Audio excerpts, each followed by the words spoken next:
Shalom, friends! Welcome to Orange Socks, a podcast celebrating Jewish creativity. I'm your host, Yitzchok Moully, inviting you to join me in exploring the soul of Jewish expression. Shalom. Shalom. Shalom, friends. Shalom. I'm here in the studio with Aviva Beer and Jewish Sacred Space. Yes.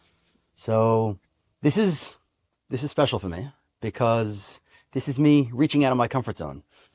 I was introduced to you by way of Alter Deitch, by way of Sababa Fest. This podcast is relatively new, and I'm kind of working within my comfort zone with, the creatives that I know. And I've been around a little while, so I do know some creatives, but this is stepping beyond that. So I'm so happy to have you here. Thank you. And I'm really curious to hear your story and how it brought you to Jewish Sacred Space and what Jewish Sacred Space is and how it impacts others. So Great. Begin wherever you see fit. Well, there's so much to say. Just first of all, thank you for going out of your comfort zone. And I reached out to you on a whim. I'm like, okay, let's see if he's open. And then when you said you were ready to meet, I'm like, all right, let's do this. Thank you. My pleasure. Where to start my story? I guess I'll start by describing what Jewish Sacred Space is. So there's the Jewish and then there's sacred space. I grew up Chabad. I spent a lot of time in my 20s not practicing and traveling as a single soloed backpacker. And the motivation for my travels was finding a spiritual practice that resonated. And so that led me to India on my own and studying Buddhism there and absorbing Hinduism, but it never really spoke to me. And then from there, I backpacked to Kingston, Jamaica, studied Rastafarianism very intensely with Rasta men, Rasta women, and observing how they live their life.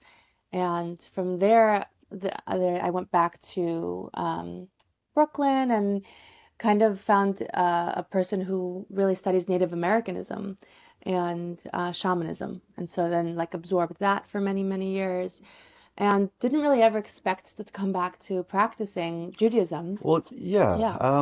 I'll tell you why. It wasn't an embodied experience for me. Jewish practice was very mental. It wasn't in my body. I didn't know I had a body. So all of these isms ended up having me be like, okay, so I have all these modalities, I have all this chanting and breath work, but my last teacher in Brooklyn, the Native American one, he told me, he's like, you only have the chant of your own roots and your own story, and you can learn other people's chants, you're never going to really be able to own it, and people are always going to be looking at it with a magnifying glass, you're never going to feel comfortable. It's appropriating, in other words, and you only own your own roots and your own story. And that message really resonated and came back to Judaism, but it wasn't giving me those things that these other spiritual practices gave me. It just didn't exist. So going before you left, if we will, you grew up Chabad. I grew up you said. Chabad. The Chabad in your home, the experience, the experiential side of Judaism, that just didn't, there was not enough. Was there not enough meaning? Was there not enough doing? Was not enough being? What? Good question. What part of it? Good a lot question. of people find other paths for many different reasons. Yeah. Yeah. My parents are Baal Tshuva. Okay. And actually, I think we had a very healthy relationship with Judaism growing up in my house. The thing is that there was some generational trauma.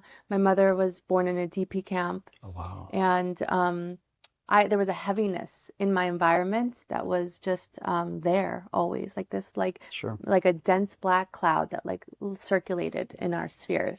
And it's actually really deep because I think Judaism survived throughout time. The Jewish people were like, okay, how is Judaism going to survive? well, let us refine it to something that we can have live in our minds and pass it down through generations in, cerebrally, so that it will actually survive. Because they were at such a risk of physical extermination. During Hanukkah, they had to hide the Torah and pull out the dreidel. Right. And so I think because it lived in the mind, it survived time. It's amazing that Judaism exists. Sure. But at the same time, I think what I call indigenous practices of Judaism, the temple practices of Judaism, the elemental practices of Judaism, the sensory practices of Judaism got lost on the way.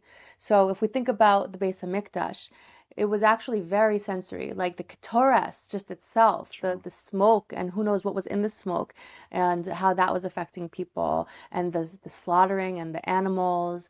That was all part of the worship. It's all very physical. But then davening, praying took the place of animal worship, and Right, reading Carbonis just doesn't yeah, we doesn't lost quite do the the same thing. tactile, physical sensation of Right. Judaism. And also the pilgrimage, the Shalosh Regalim, that was all about harvesting and bringing bikurim and farmers. We were all farmers. Right. Well, in today's world, we're very disconnected from the land, from any land, from where our food comes from, our food source, and it's interesting. I always, like the Seder is experiential because we bring all these, but I don't know, props is perhaps not doing it justice, Right. but Right. even that wasn't enough for you. You really, Right. It wasn't. And the other part that was really hard was that, to me, I didn't grow up with like a lot of art in my house. I grew up with medical books and, geeky quantum physics books, Okay. but I didn't grow up with like exposure to art, visual art. And I have like a long, I went to art school. I'm an artist. I'm a painter.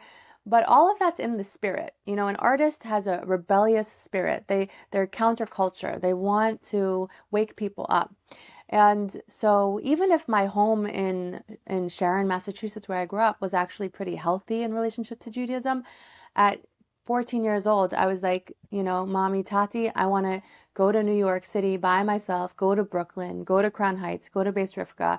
It was my destiny. Right. I wanted more stimulation. I was not a small town girl. Right. So then when I got to Crown Heights and got to Beis Rivka, I really kind of had to grow up on my own. I was so proud. I didn't like tell my parents anything was wrong. But basically, there was no one checking up on me, and I was totally lost in the sea of Crown Heights and Beis Rivka. And as an independent spirit, as an artistic spirit, I became somehow people were allergic to me. I became like a danger sign in the herd. Oh, wow. Yeah, like What years was high this? school. What years? Good question. Okay, I think 97, I was born 89, 99 would be 10 years old. Okay. So, yeah, 2001, I Right. guess. Okay.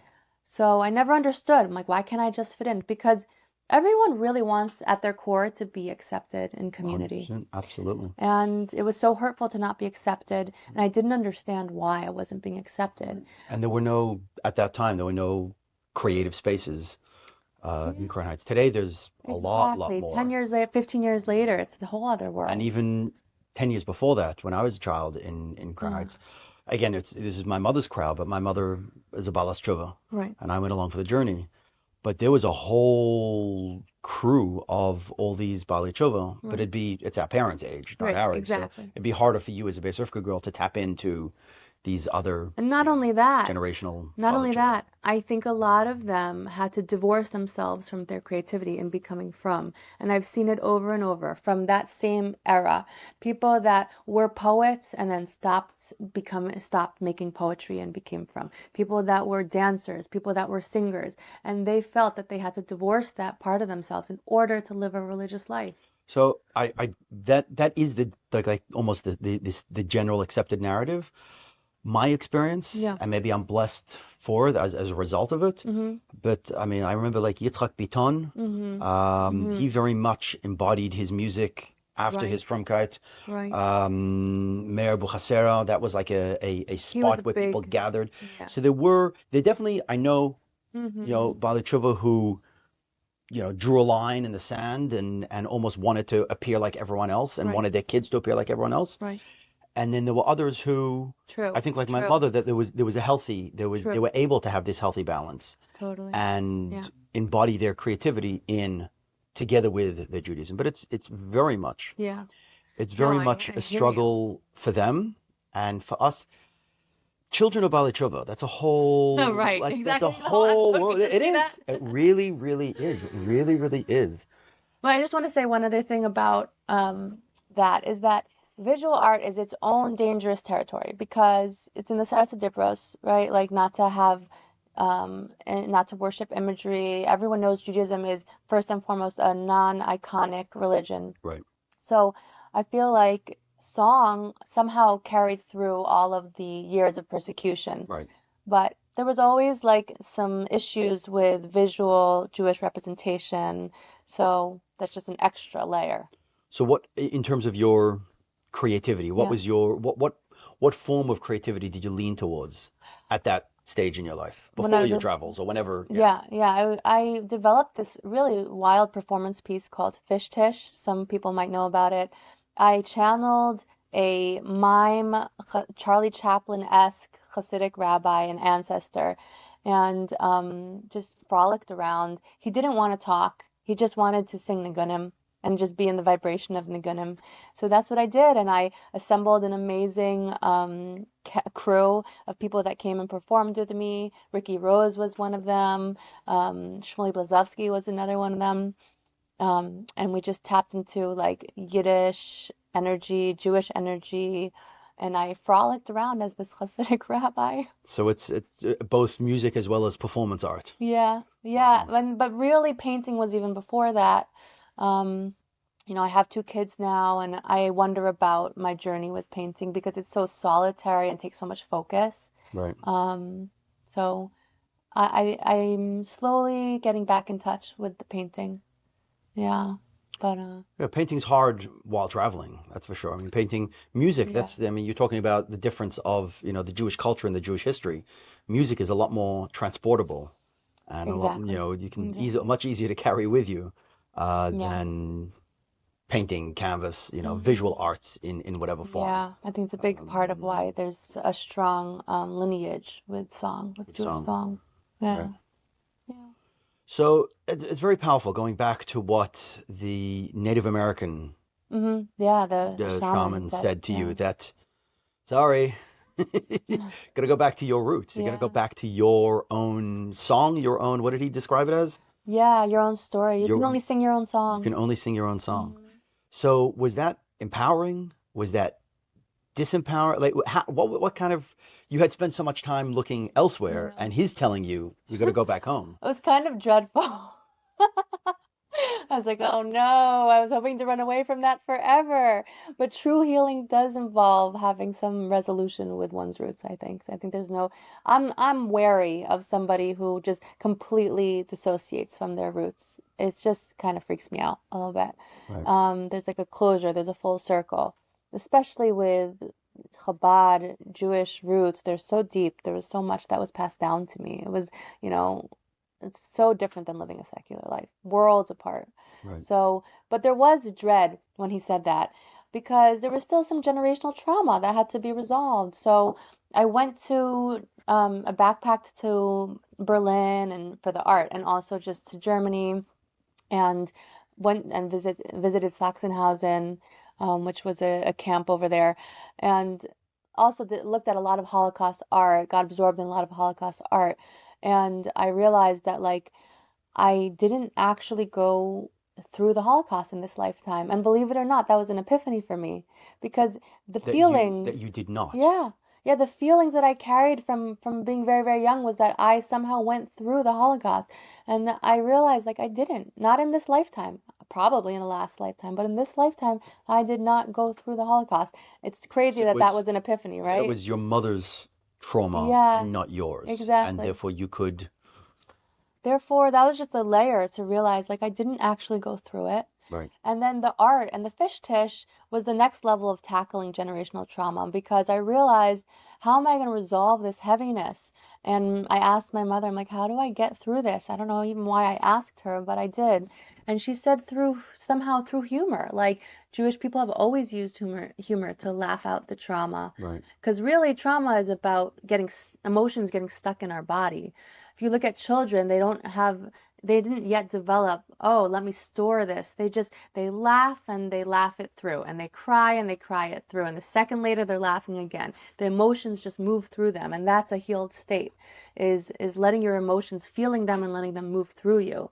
The stuckness is, when we don't process, and then it builds in our bodies and causes diseases, God forbid. All that's to say is that, yeah, Jewish humor, like, was what kind of helped me ultimately heal with the generational trauma through art. Through art. Hmm. So not as a stand-up comic necessarily, not that kind No, of direct, exact humor, but the no. fish dish Yeah, sounds and I it's created a zine. It was a multimedia installation. So along with the fish dish was a zine where I actually mimicked Neshei Chabad, but like they were all fish. So like there was this fish with a shaitel, like with an ad and a number. Oh, it was hilarious. all right. I got to see it all. I got to go check it out. We'll try to link to it in the show notes. Yeah, yeah.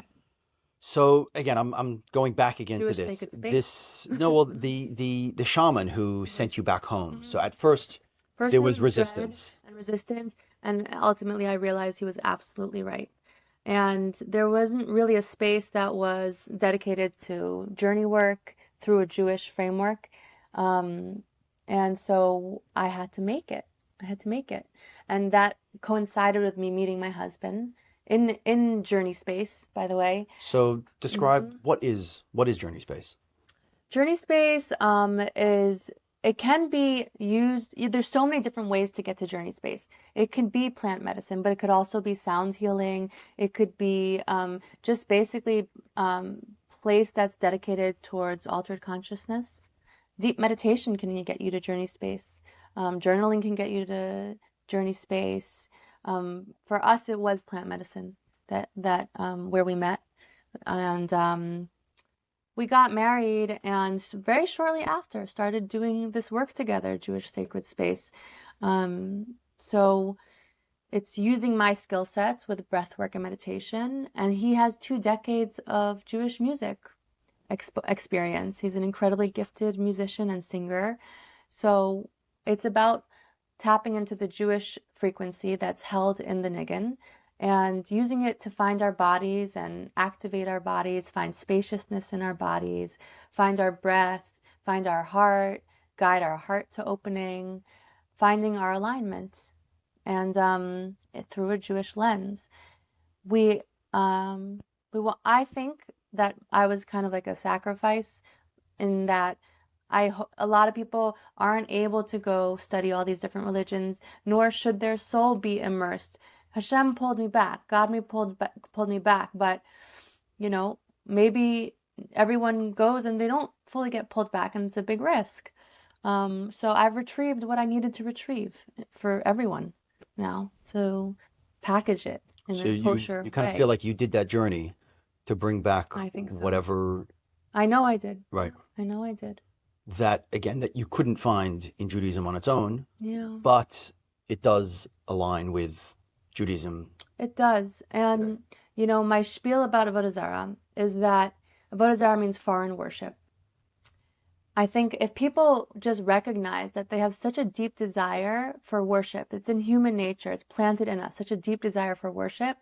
And as Jews, that deep desire should always be directed to the, limitless, infinite, non-image God. Um, just the God that is the life in all things, the great spirit that infuses all things, then we Hey, don't have to risk Eibishter, it. Yeah, God. the Abishter. Exactly. We don't have to risk getting trapped in icons and we're not going to. So in my home, there's a lot of art and there's a lot of faces. There's African masks, there's sculptures, there's all sorts of creepy, scary things because we don't have to be afraid of like starting to worship things. We just, we can celebrate creative expression But the thing is, a face is powerful. A sculpture is powerful. You know, it holds energy. Faces hold energy. So it's scary to like look at art and like feel a face and feel it's making you alive. But you can know that you're not going to worship it. You can just know that, Right, you know? right. That it exists, you have it. Hmm. But right, the worship is Directed towards, you know, the imageless. right, right. Well, God, yes, God is the imageless, absolutely. Yeah, yeah. So describe some more the sacred space. Walk me Hmm. through a Yeah, what it is. Just like spell it out for those who are completely unaware. You've been on a journey. right, You've right. This is second nature to you. Yeah. But someone, or maybe from a different perspective, why would someone who either Mm. is fully comfortable in their Hmm. Chabad life or Yeah. their modern Orthodox life or their Jewish life, Hmm. what does sacred space bring to them that they don't already have? Right. Or what does sacred space open up? What is sacred space? And then how is it used as a tool to enhance our relationship with God? I Yeah. mean, Yeah. You know, it's so interesting. I find that question really challenging, and I'm sitting with it. I'm really sitting. I'm like, wow, like why does somebody need it? Why does your average person need it? so we're Yeah. just days away from, past Gimel Tammuz, Yeah. and I was sitting with someone who's not Chabad Yeah. and attempting to explain to them, well, they're asking, well, what do you need a Rebbe? What's the purpose of a Rebbe? Right. And essentially, a Rebbe is a connection to God, Mm-hmm. Mm-hmm. is a pipeline to God, is a, as we say in Hebrew, Yiddish, memutza, machaber, and Mm. that the Rebbe Mm. feeds our emunah and Mm. gives us a greater opportunity to connect to God. That's Mm. really, distilled what it comes down to. So, can you connect to God without a Rebbe? I was actually thinking, how come, if a Rebbe is so incredible, how come only a small portion of the Jewish world has, Right. yes, the Rebbe is the Rebbe of this whole generation, Mm. but how come I have it and they don't? Yeah. If it's such a powerful thing. So, Um, drawing a parallel, yeah. and hopefully it's not sacrilegious to draw that parallel, Right. but Right. Well, I did grow up Chabad, and I feel that in a way, and I hope that the Rebbe would be like really proud of me. I call my work my shlichus, I really do, because the Rebbe encouraged people to be their own leaders. yeah. Um, so I'm pioneering a new path for Jewish spirituality, I believe. Um, and back to your question about why people would need this. Yeah,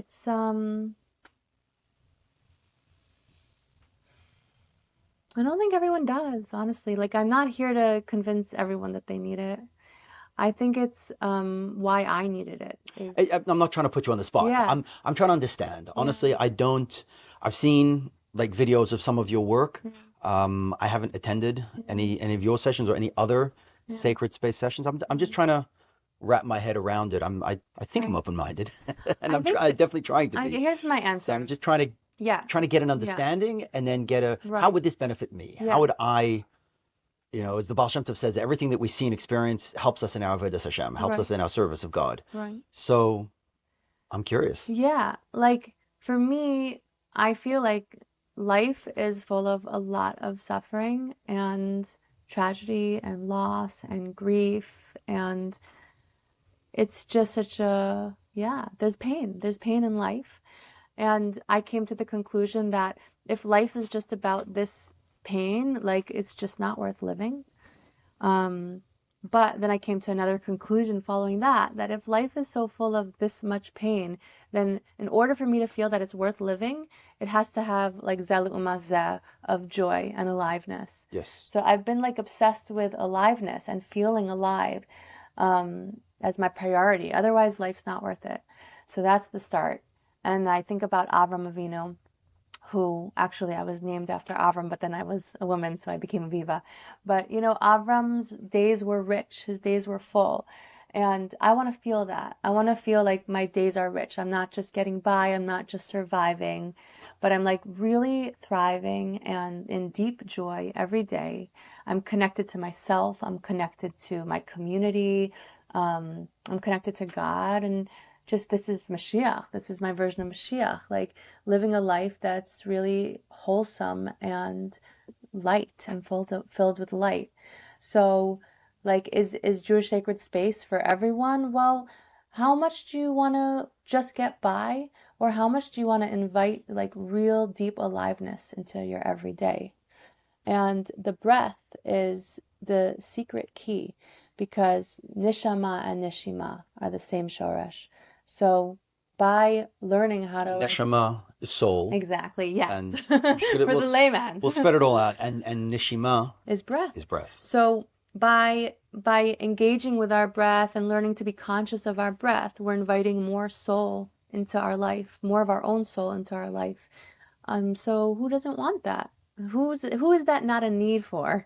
Sure. Who's saying, raise your hand if you don't want to live a fully alive, joyful, connected life? Right. You know? I think Mashiach is really mamish in a process of happening right now. It's happening. It's really, really happening. And it's happening not through, one rabbi or one person that everyone's looking to. Rather, people are learning how to activate, and self-ascend and transform themselves, give themselves wings. I'm like looking online, what's going on? Like everyone, for me, maybe it's my world, but they're like, "Are you an awakened leader and you want to launch a business?" Like this is what's coming up for me. Like the advertising is like, Right. "Are you an awakened leader? Are you an awakened leader?" A lot of people are awakening, but awakening can be tough emotionally. And that's another reason I feel really called to do Jewish Sacred Space, is to offer people support in that awakening process, to know that like we can be there to show them the way. As you awaken, you look at the people that are still asleep, and it's bumpy, that surfacing, and people need support. Right. People really need support. So I'm there to teach people how to find that support using their own skill sets, their own breath, their own body, their own, mind. It's like we need to find our own resources. I think the Rebbe was screaming, I've done all I can. It's up to you. What did he mean? Right. We have the resources to awaken in ourselves our own redemption, our own freedom from lower consciousness into higher consciousness. And the ones who are able to do that first are going to be able to help and lead the way, for the others. So how quickly can we release our baggage and free ourselves from our stories? And it's a process, doing it over and over, because our stories sneak up on us, and before you know it, we're in a lower vibration and we're feeling alone. That's a big part of being in a low vibration, is feeling disconnected and not understanding that on the deepest level, we're truly all interconnected. And so, yeah, I'm here to support the awakening that's happening. It's really mamish happening. Amazing. So walk me through a Jewish sacred space. Let's do some right now. Let's do some right now. Okay. All right. Okay. So you can find your body as it sits in space. Place your hands gently on your lap, on your knees, and scan your body for any tension, any moments, places where the tension tends to build. And get in touch with your breath.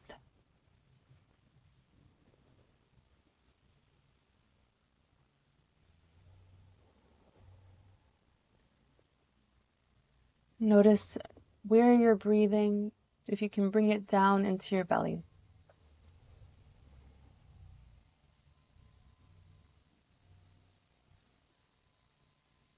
And as you're breathing in and out,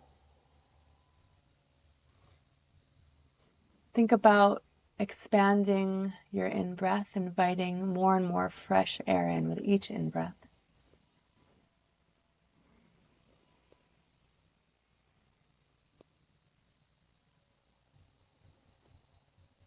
And with each out-breath, visualize any stale energy moving down through your body, exiting through your feet, being absorbed back into the earth.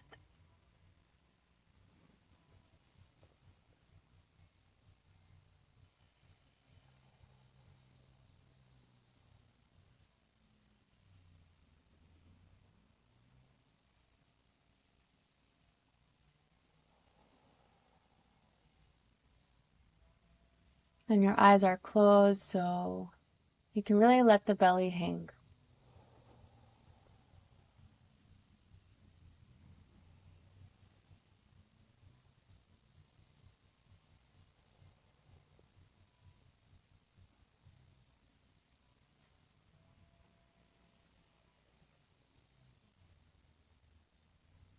You can even bring a smile to your face as your eyes are closed, reminding yourself that in this process, you're your own best friend.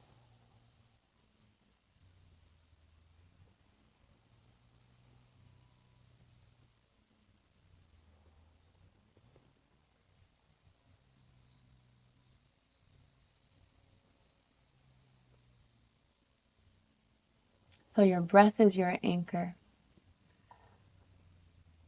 As you breathe, you might have thoughts, feelings that come up, and you want to allow them to kind of move toward you and then through you and beyond you as you come back to your breath in your belly.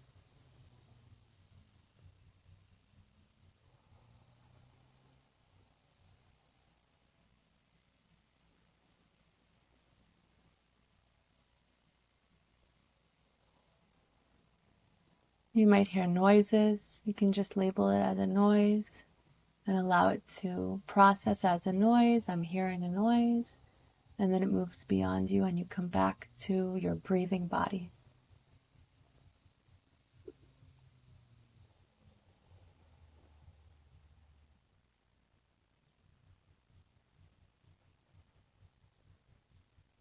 And just like in the Torah, we have the black letters on the white parchment. And we talk about how there's holiness in between those black letters. There's holiness in between the thoughts.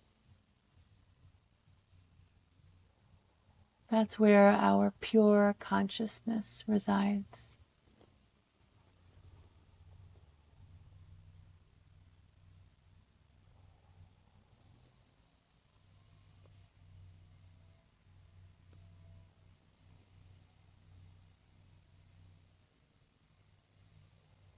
Can we grow that space of stillness as the thoughts, the sounds, the feelings become less invasive? We're just observing them as they flow by, but we're anchored in being the witness.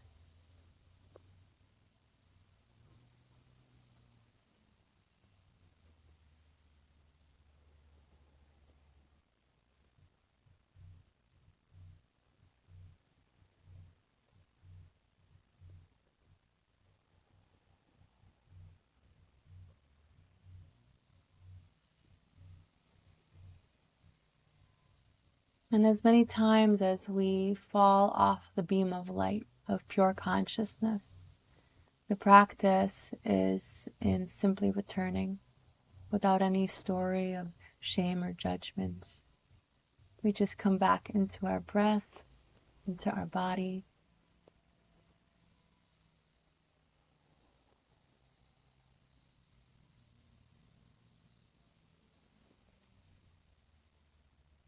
And we can rescan our face, rescan our body, our shoulders, drop our jaws, roll our eyeballs a little bit, unknit our brows, and come back into that deep belly breathing.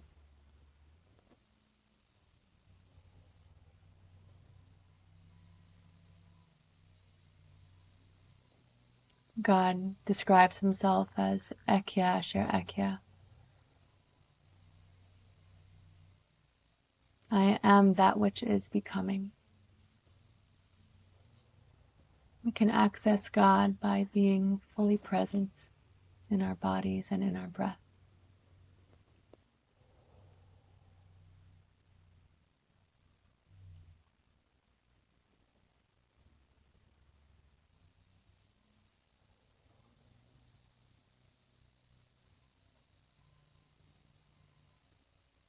And lastly, we can take a snapshot of ourselves right now, see ourselves sitting in space and feeling this sense of wholeness and health and alignment, and recognizing that this is what it feels like to be in alignment. This is what it feels like to be connected to self and other and God all at once.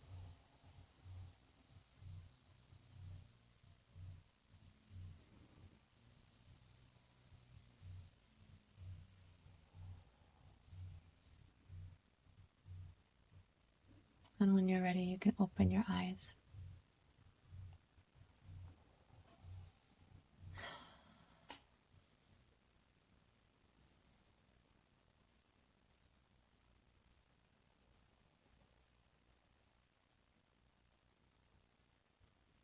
Pretty magical, right?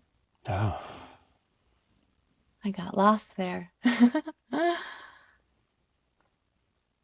It's deep. yeah. It's deep work. It's amazing. So that's what I have to offer to people, you know? Place to find themselves, ground themselves. Otherwise, reality is just can be so much. Reality. The matrix can be so much. I suppose I got a lot more work to do because I'm busy fighting a million thoughts at once. And that's why we're really slow to grow, because, you know, people that come to us are really ready to do the deep work, but it's hard work. Yeah. My happy place is when I have 5 things going on at once.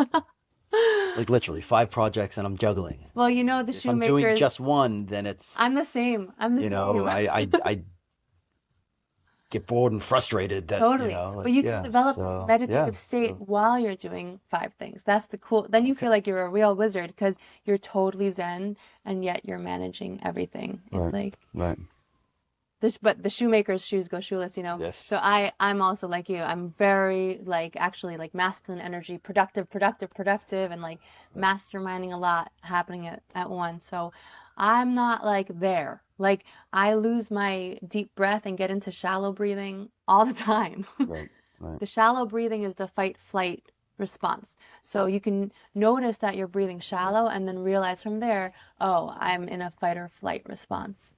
You know? And then work on getting back into the parasympathetic nervous system. right. But I'm not really a beer. I'm a beer. I'm much more of a doer by Right. nature. Right, right. Well, I was having a conversation with your husband about being versus doing, Oh, yeah. and he's very much working on being, That's funny because I think he's a natural beer. Beer. be, right, to be. And I heard from someone that from a soul space, a fundamental difference between men and women is that men, by definition, have to do in order to be accepted by society, Right, that accepted for by sure. themselves, Yeah. and a woman has to be or Mhm. can be or Mhm. just the being. You know, as a mother and a nurturer, you're just Yeah. being and you're dealing with Right. whatever comes, whereas the men have to go off and Yeah, run but and then do and women be. screwed themselves over with the women's feminist movement. Now they have to be and do. Right, and they have to hold right, and they have to be and do right because you know children need Yeah. being. Mhm. Um, But you know, we all have masculine and feminine parts of oh, ourselves, absolutely, sure. and I was saying I have a lot more of a masculine energy. I'm trying to balance that with more feminine energy, and I think Eliyahu actually has more feminine energy. He's really good at being, Right, and right. he, you know, wants to step more into productivity too. But it's not, you know, it doesn't negate what he was saying too, because he wants to find that being energy in the doing. Right. That's really the Yes. key. Yeah. That's the Yes. key. You can't. You know. definitely from the Chabad perspective, it's about derek Doing. tachtonim. It's Doing. about, you know, doing and elevating the world and changing the world. And even if you're not in a space of being, do. And through the doing, you'll come to being. You know Aleph, teach Aleph. You know, you're It's not such a big part of embodying it. my identity, really. Like the Rebbe, that message from the Rebbe. Right. You know. So I'm feeling this idea of this breath work Yeah. and the meditating is something that I really should take to my daily davening. I daven Right. every day, 3 times a day, as a matter of fact. Right. But Eli Shachar, the morning prayer, Yeah. I'm curious. to take 5 minutes, to take 10 minutes, even before, you know, in the Chabad tradition, we talk about the preparation for prayer Right. is almost, and this is sacrilegious, almost more important than the prayer, getting into the zone. Exactly. And we talk about it. We talk about the concept of it. And again, this is the idea of, you know, it all being in the head rather than the experience. Chabad's very Chabad, Chachma bin Adas. Chabad is in the head, but it is about, and Tanya in 101 places talks about, you know, hisbonenus and contemplating. And the way I was taught is it's not about freeing the mind of any thoughts, but channeling and thinking through a piece of chassidus that you've learned. Channeling, so being able to focus on something specific. And yes, when your mind wanders off, bring it back. Right. And so it's not emptying the mind, but it's thinking about, and so therefore part of, you know, the davening experience, and, you know, within the Chabad circles, is to learn chassidus. You know, the right way to do it is for 2 hours, you know, on a Shabbos morning. Of course, you know, who has 2 hours, you know, but even 10 minutes, but to learn something and then to think about what you learned. And I suppose, you know, to tie it into breath work, to close your eyes, to sit in shul, to close your eyes and to breathe and to focus on that piece that you just learned, even if it's one line or one sentence or one chapter. Yeah. It's To find time to interesting. do everything is, Well, you're I running, grew up but- learning all of these sichos. The thing is, there were a lot of words like Atzilus, Yitzia, Bria, Asiya. right. It's hard because it ends up like becoming a lot of meditating on words, and it's like, I don't know. It didn't. There was a gap. No, it has There to was a be, gap. it has to be personally meaningful. It has to be personally relevant. And I'm talking to my children. I'm in the middle of, you know, a long conversation with my children about this idea of das. And it's part 3 of Chachma bin Adas of Chabad, and Chachma is the idea, is the flash of lightning, the creativity. Bina is the embodiment, the development. But Das is personalizing it, making it relevant to you, so that you go on to the emotions. So just heady for the sake of heady doesn't, you know, you gotta learn a piece of Tanya, a piece of something that either touches you, or you're open to it touching you. That it's just, if it's just intellectually, if you're just studying it for your test, that's not what it's about. Right. But I mean, the experience that we just had, you know, it takes me a little bit to, in my evolution of painting, you know, we have, you know, that's those 2 pieces up there. That's the original pop art. You know, I was photography and pop art, and then I evolved into abstract. I was in a gallery and I saw some abstracts by huge pieces, the size of this whole wall, completely abstract, just paint, energy, and it drew me, the energy. There was so much energy, and I wanted to paint that, and I went on a journey. Incredible. And so this is a piece, and this piece has a lot of meaning to me. And you look at it, and well, either you see what I see, or you see what I put into it. But the title also gives it some context. The title is Breaking Free. And on the left-hand side is this stuckness, this energy, and then breaking free to the right is this breaking free, this Amazing. From the left, from the Meitzar, from the contraction. Left and right is very symbolic in Judaism. That left is the contraction, and right is chesed. Right. Cool. But a lot of people looking at this, you know, it's like, well, what is it? Like, there's no grounding, that people don't get that grounding, or that grounding isn't evident. And from there, I evolved into kind of like stuff like this, where it's post-pop, where you have the shofar, and the shofar is the very clearly articulate icon, but then from there is the energy. And to me, it's about being able to balance the two, and perhaps it's that conversation of being and doing. You know, being this is an abstract piece. This is I'm being. You know, and you get it, you don't get it. That's on you. I'm being. You know. Yeah. But being alone isn't enough. There is the doing. There's the need for the doing, which perhaps is this. So it comes back also to the Rebbe because you know, I grew up learning that by Matan Torah, what happened? You have a pair of tefillin, right? This is the classic example. And then before Matan Torah, you know, the tefillin were just like some sticks. And then, but after Matan Torah, the leather straps, the physical object itself became holy, you know. So we are in a physical world, and we know that the reason is to elevate the physical and bring light into that physical reality, you know. So the physical is extremely important. That's the matrix. But like, what's the whole point of the matrix? It's like to bring God into what is the Shechina, the Mimale Kol Almin, right? That's everything physical. Our bodies, the world, it's all Mimale Kol Almin. And like, we want the masculine and the feminine to meet. We want to draw down that Sovev, that masculine, into what is, you know? Right. I think this one's amazing. Like, now that you described what it is, yeah, it's not grounded. It's conceptual. Absolutely, it's conceptual. But with a title, just the title, even without a description, now it all of a sudden it gives it context. Exactly. But so my point of bringing all that is breath work on its own, or this practice that we just did on its own, is a little bit at the moment to me is a little bit disconnected. And so how do I ground it? Would be okay.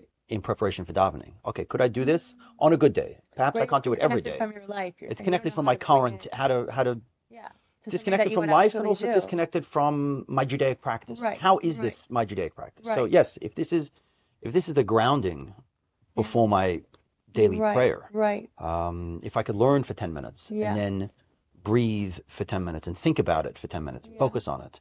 And as you said, deep breathing, then that could get me and others in that frame of mind. Well, the thing is that the davening 3 times a day from the siddur, like, women don't really have to do that, you know. So this is a very big difference with how we Jewish practice for men and women. Sure. That's first of all. Sure. And also in Jewish sacred space, right? So we'll do that meditation, and that will lead us into nigunim, and like really singing nigunim thoroughly and openly, and you know, finding spaciousness, opening our hearts. I have yet to consolidate that with the siddur. Okay. You know, it's Jewish sacred space is an evolving practice. I would love to develop my version of davening where I get the flavor of going through the whole davening.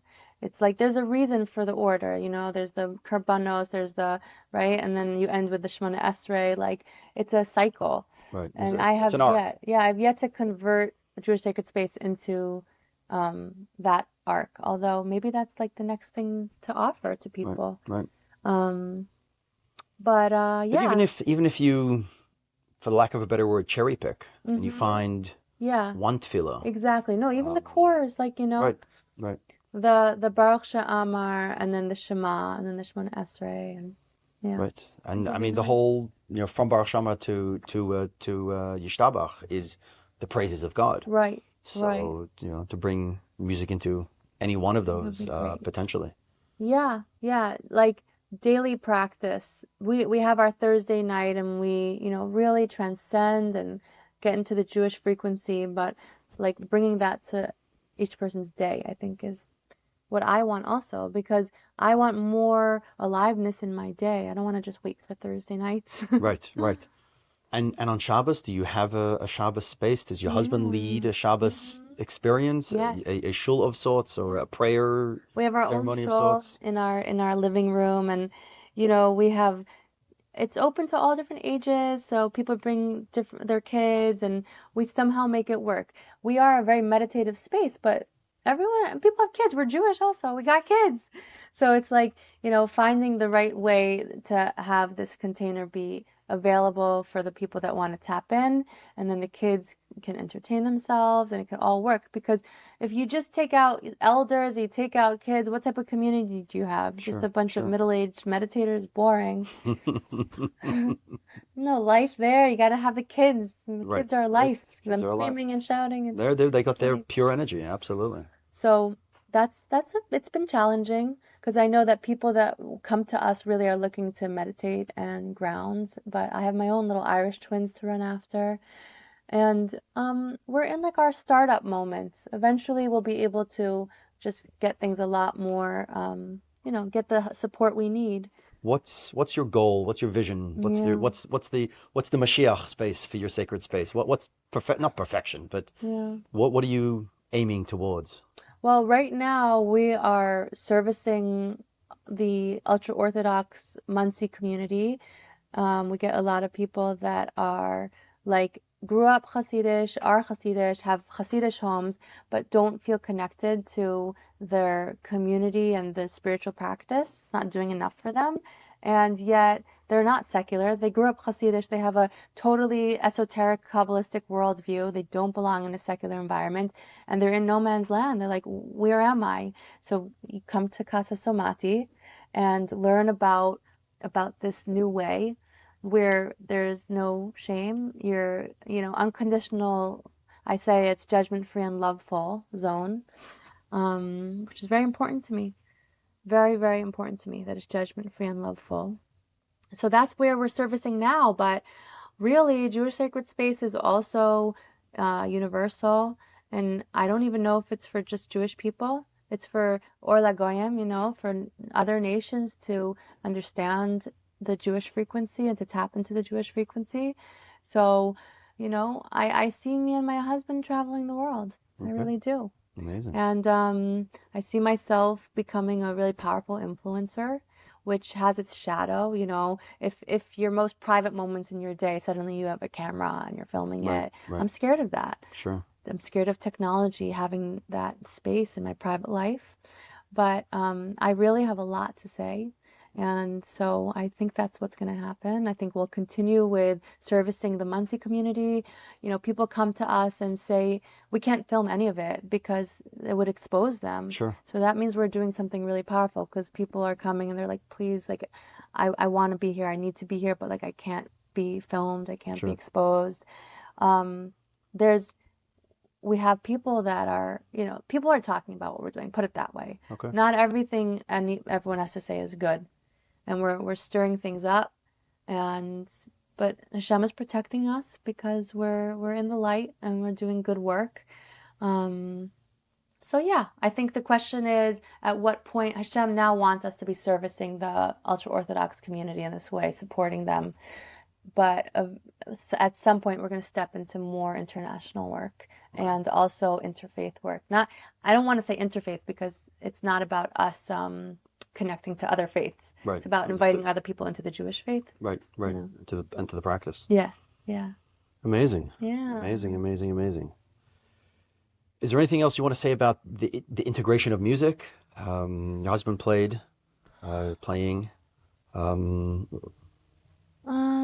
or have we covered it all? Well, just that, the Alter Rebbe says that the niggin is the pen of the soul.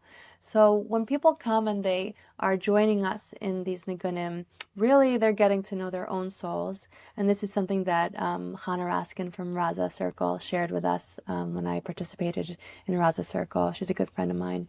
But the nigun is the pen of the soul. So we're gathering, and when we sing the nigunim, everyone's really in their own personal space, getting to know their own soul. But what's so beautiful is that suddenly we're in a healed state. We go from understanding and learning our own soul to dancing with each other's soul. And so the whole experience is almost like a non-physical, it's very Mashiachic, all these souls swarming around the room in their light. It's just so beautiful. I hope that you come. Music is a way of drawing out our souls. Exactly. And the nigun is the way to tap into the Jewish frequency, to draw out our Jewish souls. Or our souls. Maybe they're not Jewish, maybe they resonate with Judaism. Right, right. And what else do I have to say?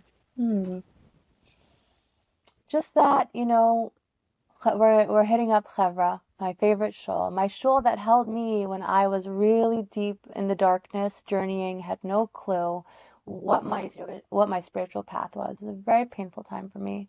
And I'm so grateful to them for giving us the respect and open-mindedness to have us visit them this coming Thursday night and a week from now. Okay. The 18th. And I know that it's a risk for them because we're so alternative and counterculture. But what that gives me real hope because I think that the world is ready for a judgment-free, loveful Yiddishkeit to really exist in a very big way, and for all of the dogma and all the fear and all the judgment and the shame to just be gone already from the Jewish narrative.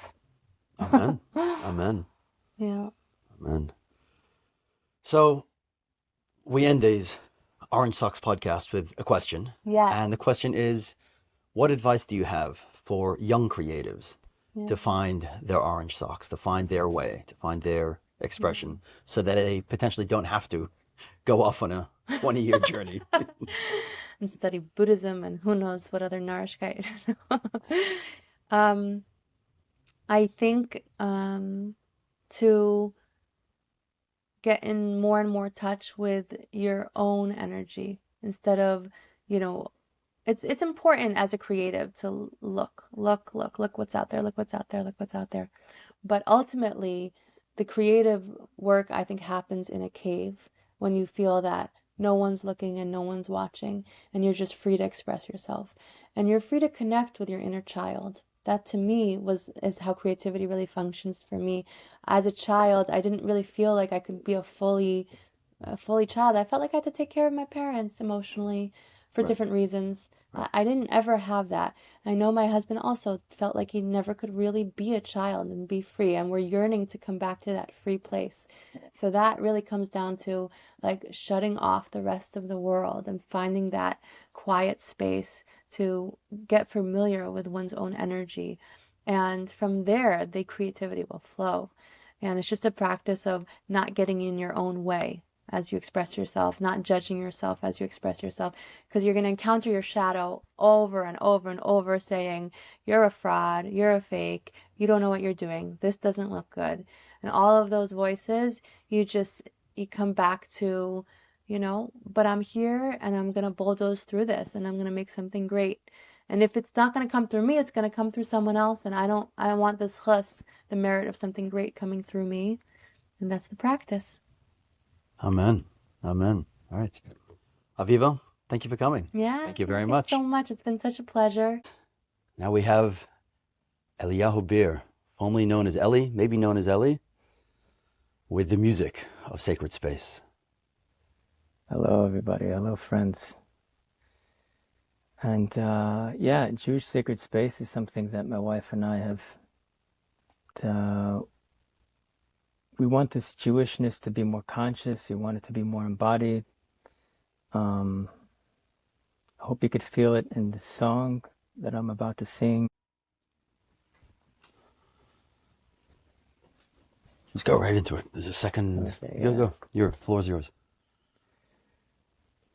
And okay, so that was a spiritual song. Now I want to sing, well, also a spiritual song, obviously, but something that's more familiar, something that's from our own tradition. This is actually a niggin that I walked down to by my chuppah. Some people call it, some people might say it's a Baal Shem Tov's niggin. They call it Adam Arishan's niggin. Wow. Right? And you can hear something of that within it. But anyways, I'm not going to get into that. But I want to show how it's possible to sing a niggin. We farbring, we kumsitz, we do these things all the time. Friday night, after the meal, we sing. And it could be beautiful, it could be very warm and wonderful. But I want to get more into conscious singing. So maybe even taking a little space in the middle of a song. It's not very rhythmic to do. But we'll do it anyway. Yeah. what the magic that it can do, though, is unbelievable. So.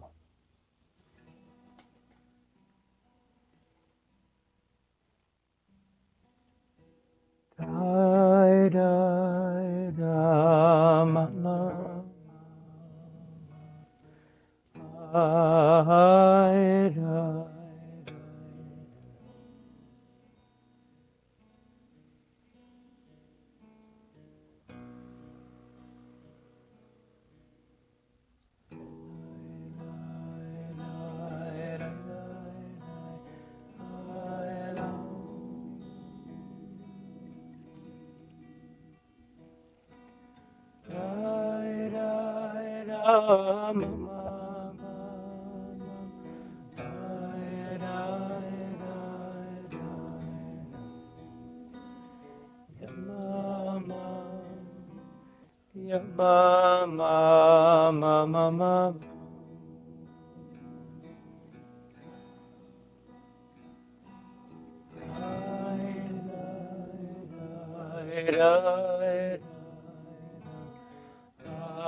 da, da.